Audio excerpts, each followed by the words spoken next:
Welcome to Wealth Wisdom. If you have ambitions to achieve financial success, please leave yes in the comment, and we are here to help you obtain insight and build wealth. The book we are going to share today is The 22 Immutable Laws of Marketing by Ries and Jack Trout. Your product's marketing success is largely determined by how quickly you can get it to market. So you want to be a market leader? First, you've got to place your product in the pole position. To do so, you need to make an unforgettable impression in the minds of your customers to get your product the attention it needs to succeed. But how do you go about making sure your product is first in line?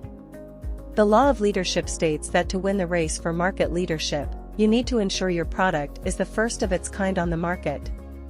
It's a fact, first out of the gate often wins.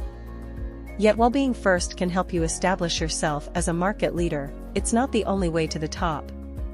The law of the mind states that for your product to be truly successful, it needs to be first in the customer's mind. Every time a customer thinks of a certain product, a particular brand will automatically pop into her head before any other, and often, that's the market-leading product. First impressions are key. Once a customer has made up her mind, it's tough to change it.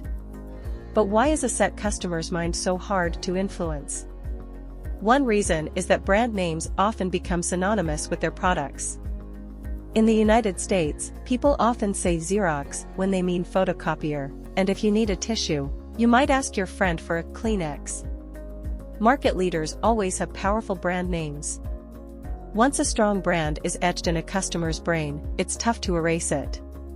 A better strategy for a company is to make a splash with a product early on, when the market is fluid and there are multiple brands vying for attention. Choose your product's name wisely, sticking to words that are short and catchy. For instance, let's say you're choosing a computer. Which brand would you pick, Apple or MIT's Altair 8800? In sum, being first to market is a cornerstone of effective marketing strategy. Yet don't despair, if you've missed that train, there are other ways to market your product and brand effectively. Before we continue, if you are interested in this topic, please consider subscribing and give us a thumb up. Let's continue. If you can't be market leader, turn the market upside down and create your own product category.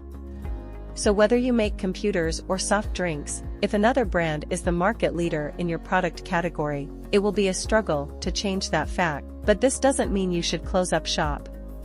You just need to invent a new category for your product.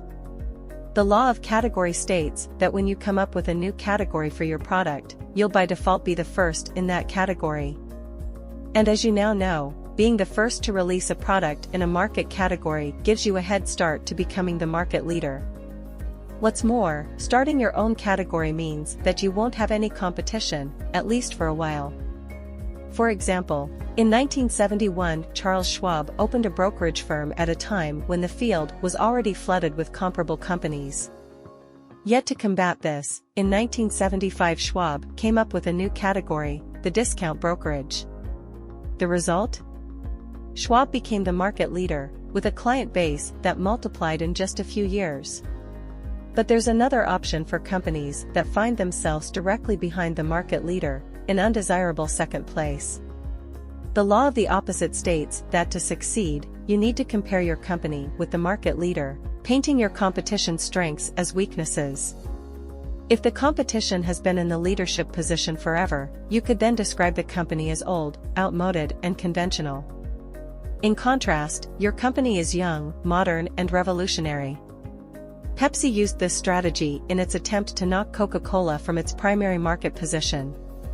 The soft drink company focused its message to appeal to hip, young people, who clearly wouldn't want to drink the same cola that their grandparents and great-grandparents enjoyed. In fact, it's common for one category of customers to prefer buying from a market leader while another will avoid it at all costs. So if you're not the market leader, don't pretend to be. Instead, seek out another group of customers.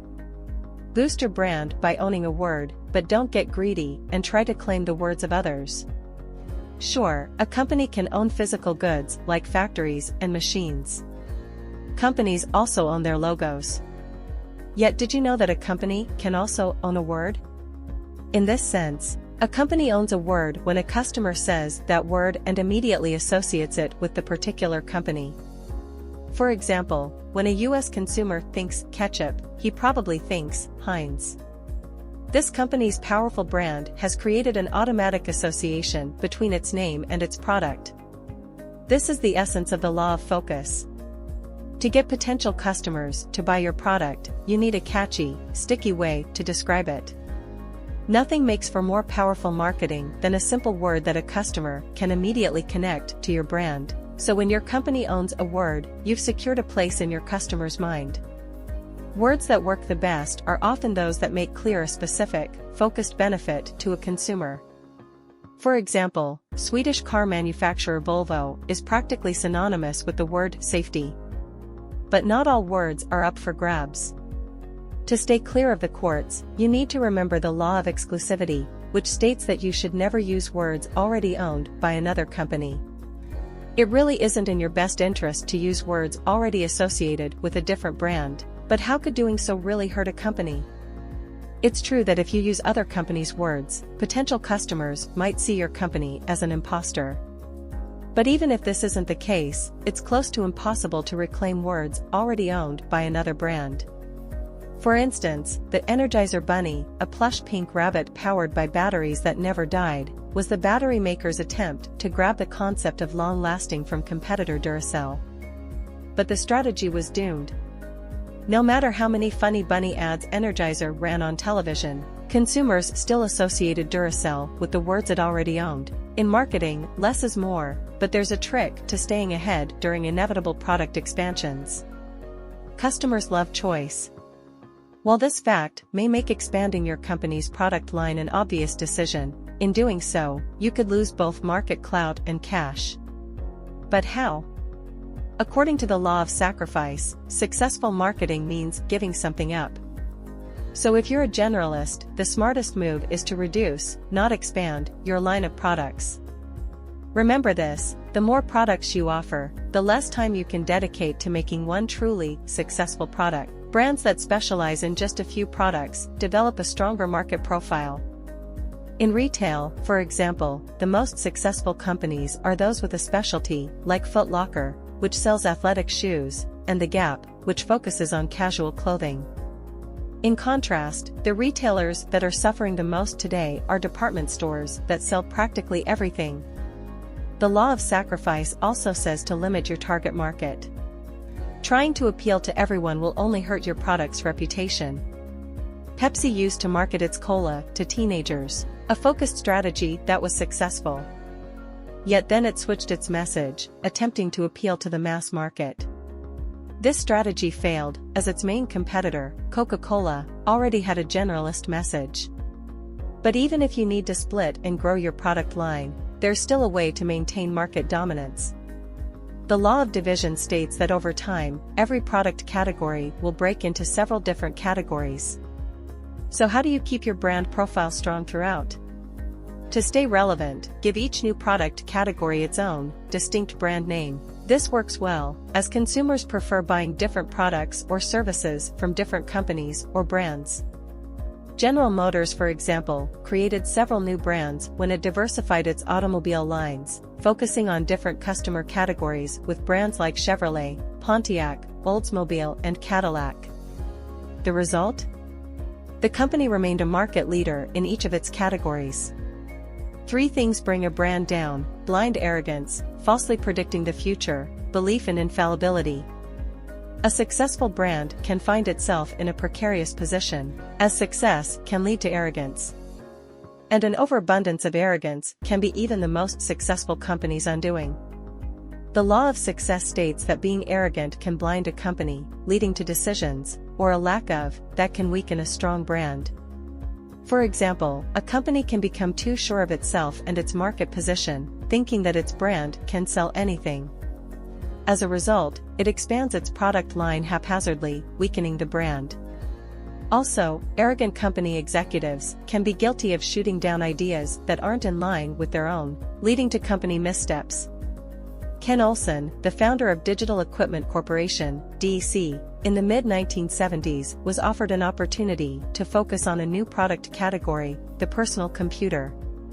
Olsen, unconvinced of the tech's market potential and overly confident of his company's leading position, said no. As a result, DEC lost its edge as the computer market evolved. Thinking that you can predict the future is another mistake that can weaken a strong brand. The law of unpredictability says that marketing strategies rooted in mid- or long-term predictions are rarely effective. Considering that meteorologists aren't able to forecast the weather 3 days in advance, how can you expect to anticipate market behavior 3 years from now? Well, you can't. So don't get caught up in making expensive marketing decisions based on market predictions. Another important marketing law is the law of failure, a tough one that you'll have to accept. This law states that mistakes are inevitable, and you just have to deal with them. The problem is, countless companies pretend that they don't ever make mistakes, which means they don't drop bad projects in time to avoid major losses. Managers too, who hate mistakes often avoid risk, a natural, necessary element in business. Avoiding risk also means potentially losing out on a lucrative opportunity, such as jumping into a new market segment as a revolutionary market leader. Did your competitor catch you in a mistake or misstep? Admit it, and your customers will reward you. Product hype can work a competitor into a lather, but don't let hype inspire hasty marketing decisions. Often, buzz about a product might be more distraction than substance. Remember that just because there's a ton of talk about the competition's product doesn't mean that they'll automatically become a market leader. According to the law of hype, huge amounts of publicity can be misleading. Often companies that perform well don't need marketing hype, but companies that hold a ton of press conferences might just be scrambling to reverse plummeting sales. Remember too that journalists can be easily impressed, gobbling up a story featuring an exciting product without really doing the necessary research. Look at overenthusiastic media coverage with a cool, discerning eye. There are plenty of examples of products that, despite serious hype, nonetheless fell flat. In 1948, the press went nuts over the Tucker 48, saying it was the first of a new generation of automobiles. But in the end, the company only sold 51 cars. Yet good press for a competitor isn't the only thing that can make you uneasy. Media attacks on your product from new rivals can also keep you up at night. The law of candor can guide you here. When your competition catches you in a misstep, the best strategy is to simply admit the mistake. In essence, when you admit a negative, your prospects will reward you with a positive. Weird? But true. While denying a mistake can throw your credibility into question, admitting to a mistake will make you appear sympathetic and trustworthy. For instance, Listerine was once attacked in ads by Scope, a competing mouthwash brand. The competitor claimed Listerine tasted terrible. Granted, the company knew there was no use denying the statement, as their mouthwash was quite unsavory. Instead, Listerine turned the taunt into a slogan that worked to the company's advantage: the taste you hate twice a day. The strategy worked. Customers sought out Listerine, thinking that the product's medicinal taste meant that it worked especially well. That's the end of today's sharing. If you like our content, please give us a thumb up and share it with your friends. See you next time.